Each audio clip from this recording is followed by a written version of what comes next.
তোমাক বারে বারে কইলাম নাও ট্রেনে যাই ট্রেনে যাই, তুমি আমার কথা শুনলে না। এখন নাও 25 কিলোমিটারের জ্যাম ঢালো। এই জন্যই গুণীরা কয় চুল পাকলেই যদি মুরব্বী হইল নি তাহলে বেহের আগে মুরব্বী হইল নি বেড়া। আমাকে মনে হয় হালকা করে অপমান করলো। চুপ কর, খালি বেশি কথা কর। নেজামু ট্রেনের অবস্থা দেখছস, যে ধাক্কা দেখি ওর মধ্যে ওঠার কোনো কায়দা আছে? গতবার তাও অনলাইনে টিকিট কাটছিলি, ঢোকারও কায়দা আছিল, এবার কি অবস্থা দেখছস? দরকার পড়লে ছাদে গেলাম নি, তাও তো ঈদের আগে বাড়ির যাবার পারলাম নি। এখন তো ঈদের আগে বাড়ির যাওয়ার কোনো নিশ্চয়তা পাইতেছি না। তুই তো বাদুরের মতো লাভ দেওয়া ছাদে উঠতে পারবি, এই জন্য তোর মাথায় এই সহজ চিন্তা বাড়াইছে। আমি তো আর তা পারবো না। তাছাড়া ঝুঁকি নিয়ে ট্রেনে ওটা ঠিক না। বুড়া মানুষ আর কিছু পারুক আর না পারুক, জ্ঞান জানলা ঠিকই দিবার পারে। তুই মনে হয় আমাকে মনে মনে কিছু কলি, মানে মানে কি কমু, মনে মনে দোয়া ইউনুস করতেছি।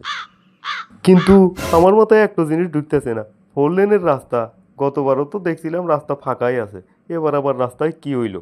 সামনে কি আবার কোনো অ্যাক্সিডেন্ট হয়েছে নাই?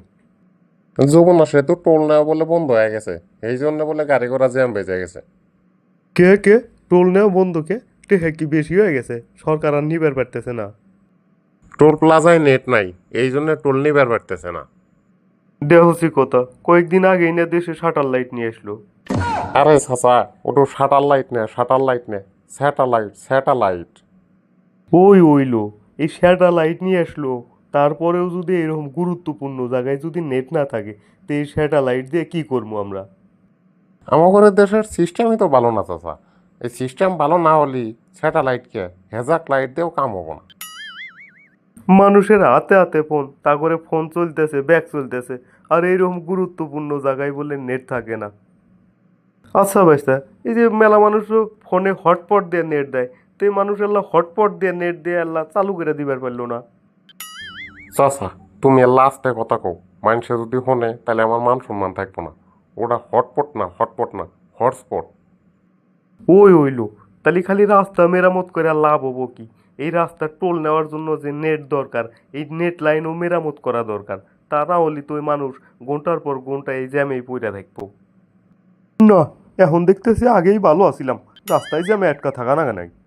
চাচা, বলে ওই কথা কয়েও না, তালি বলে আমাকে চাচা বাইসতে সৈরাচারের দোসর বানায় এখানে মাইরা বস্তা বাইন্দা থুয়ে দিব। এই পাইছেই তো ওই এক সবক। আমি কি ওই আগের কথা কছি? আমি কছি যমুনা সেতু ওর আগেই ভালো আছিলাম, ফেরি দিয়া পার হয়ে গেছি, কোনো জ্যাম জটটা আসিল না। নৌকা তুইটা পড়ছি, নৌকা ফরফরায় টান দিছে, বাতাসে লুঙ্গি অর্ধেক উইটে গেছে, জ্যাম জটটার কোনো ভাব নাই আসিল না। গাড়ি যখন থামছে আমি আল্লাহ প্রসাব করে আসি, তুই দেখিস গাড়ি বস্তা জানি কেউ নিয়ে যায় না। হয় হয়, আমার গাড়ি কো? গাড়ি তো দেখি ছাইড়া দিছে। না, আমি করলাম কি? আমার মোতার চেয়ে না মোতাই ভালো আছিল। এখন বুড়া মানুষ, এই গাড়ি উঠকামো কোনে? গাড়ি মনে হয় কত দূর গেছে। দর্শক বন্ধুরা, এবারের ঈদ যাত্রায় কে কে আমার মতো পরিস্থিতিতে পড়ছেন, কমেন্ট বক্সে জানাতে ভুল করবেন না।